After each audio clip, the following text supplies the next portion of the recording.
Hello and welcome to LTV News. I'm Nada Marche and these are the day top stories. A car bomb was let off in Baghdad, killing 1 and injuring 10 others.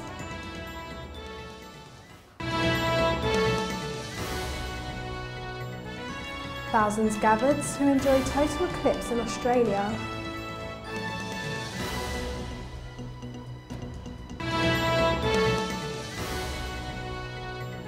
And Selena Gomez has been awarded Woman of the Year by Glamour magazine.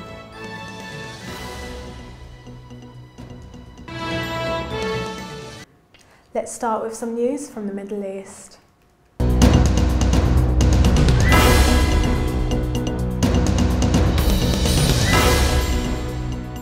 France has officially recognised the Syrian opposition, making it the first European country to do so. Many are expecting other Western nations to follow. However, as the following explains, not everybody is convinced it's helping to the Syrian civil war.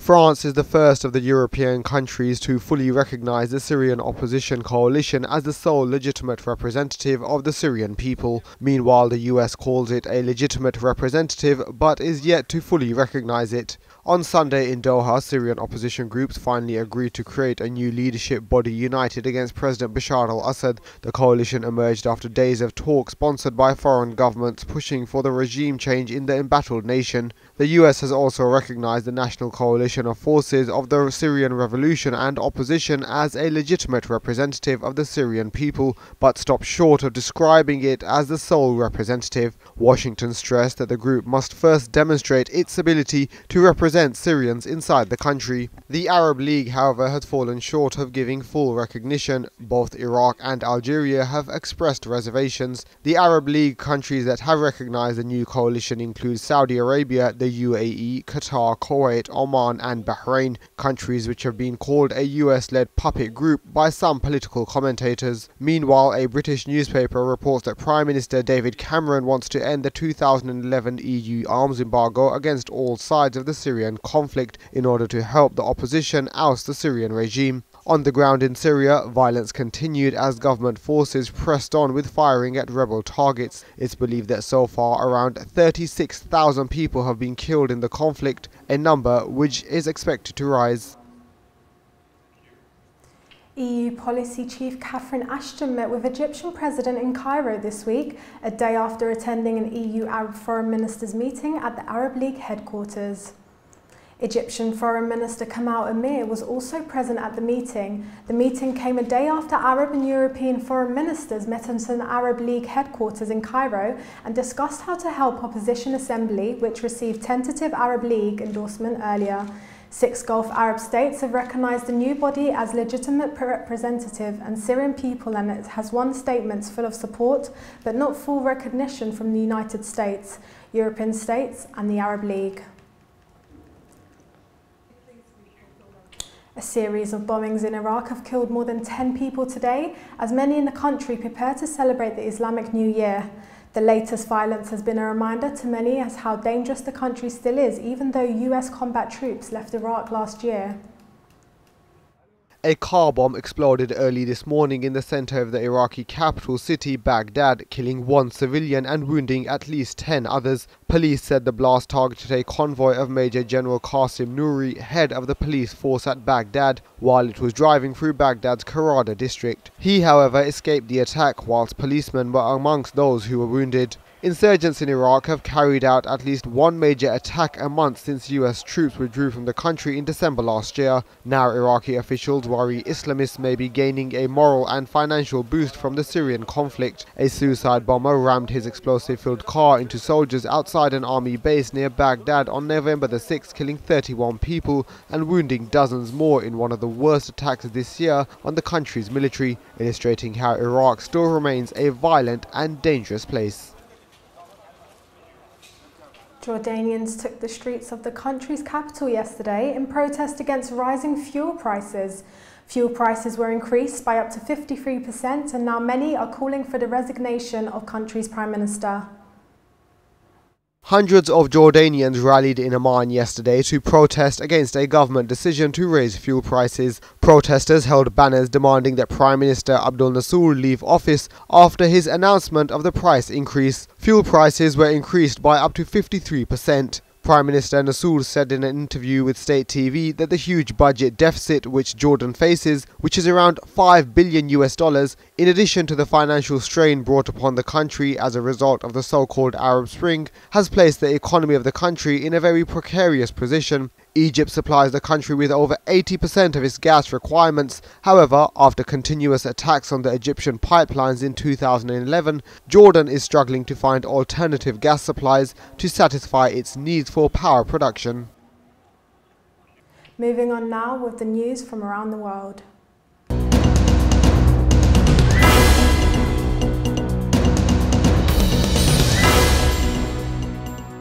British Prime Minister David Cameron has said he is completely fed up with the fact that radical Muslim Abu Qatada has won an appeal to stay in Great Britain. Qatada won a last-minute appeal this week against declaration from Britain to face terrorism charges in Jordan. A blow to the Conservative-led government says that he is a huge security risk. On Abu Qatada, I am completely fed up with the fact that this man is still at large in our country. He has no right to be there. We believe he's a threat to our country. We have moved heaven and earth to try and comply with every single dot and comma of every single convention to get him out of our country, and it's extremely frustrating, and I share the British people's frustration with the situation we find ourselves in. We will appeal the latest judgment, and we'll do everything we can to make sure that we do have the power to expel and deport people from our country who have no right to be there and who mean us harm. Over 60,000 people gathered in the north of Australia today to watch the full solar eclipse. It's the first time since 2002 that Australians could see such an event, and as the following report explains, spectators were left amazed. A rare full solar eclipse plunged North Queensland into darkness for 2 minutes today as delighted crowds gathered on the state's beaches to watch the event. Tourism officials estimated that an extra 60,000 people had flocked to Queensland to see the event and that they were not disappointed. Authorities warned spectators to wear safety goggles, noting the sun remains incredibly powerful even when hidden behind the moon. While North Queensland was treated to a full eclipse at around 6:40 AM local time, other parts of Australia saw only a partial eclipse. Well, the first time we can see it, then we have goosebumps everywhere. It's really all emotion for me. I don't need pictures, I don't need telescopes, I just want to see it and experience it. The last full solar eclipse visible from Australia was in 2002, an event that was only visible in the nation's south. Anti-austerity protests have taken place across Europe today, with Portugal leading some of the biggest. Flights were ground to a halt. Most of the country's public transport was also closed. Many are angry with the new government measures, saying they will only affect the poor. Spanish and Portuguese workers started the first coordinated general strike across the Iberian Peninsula today, shutting transport, grounding flights and closing schools to protest against spending cuts and tax hikes. Unions in Greece and Italy also planned work stoppages and demonstrations on a European Day of Action and Solidarity against austerity policies, which Labour leaders blame for prolonging and worsening the continent's economic crisis. In Portugal, which accepted a €78 billion EU bailout last year, workers began walking out yesterday. So far, public protests in Portugal have been quieter than in Greece and Spain, but public and political opposition to austerity is mounting, threatening to derail new measures sought by Prime Minister Pedro Passos-Coelho. His policies were held up this week as a model by Germany's Angela Merkel, a hate figure in crisis-hit southern European countries. Portugal's parliament approved the draft 2013 budget in the first reading last month, which brings about the biggest tax hikes in the country's modern democratic history, which the government says are needed to keep a €78 billion EU IMF bailout afloat. The UN Special Envoy to the Sahel region, Romano Prodi, has said military intervention is an option for resolving the crisis in Mali. While speaking to the journalists at United Nations headquarters in New York, Prosody said that he knew there was a proposal for military action. Clearly, all the experts and governments of the different countries expressed the fact that the consideration that you need is quite a long period of time for you to prepare for it. The former Italian Prime Minister added while military intervention is being considered, there is room for negotiation. Now for some sports news.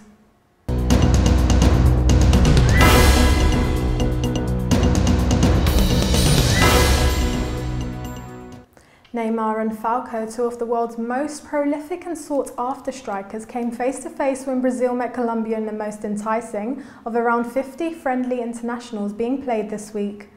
Brazil's meeting with Colombia at the MetLife Stadium in New Jersey brings two sides who are reaping the rewards of a more positive attack approach in the last few months. Brazil's search for their ideal team and a playing style which better suits their tradition appears to be bearing fruit for coach Mano, who has been greatly helped by the return of Kaká following a 2-year absence from international football. Now let's take a look at the world of arts and culture.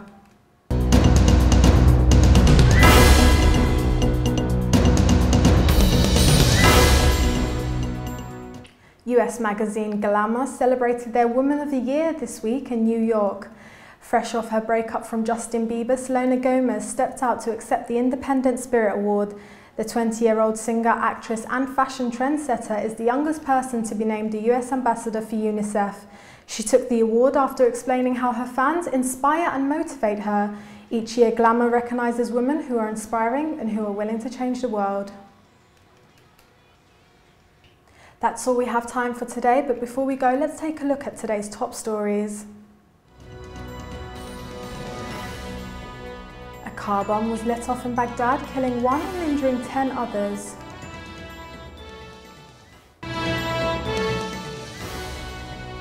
Thousands gathered to enjoy total eclipse in Australia.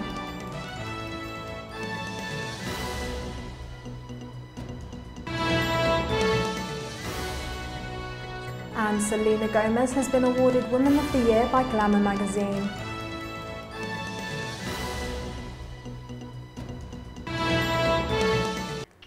Thank you for watching. For more information, you can visit our website at www.levant.tv. Join us tomorrow at the same time, and until then, from all of us from here at LTV News, goodbye.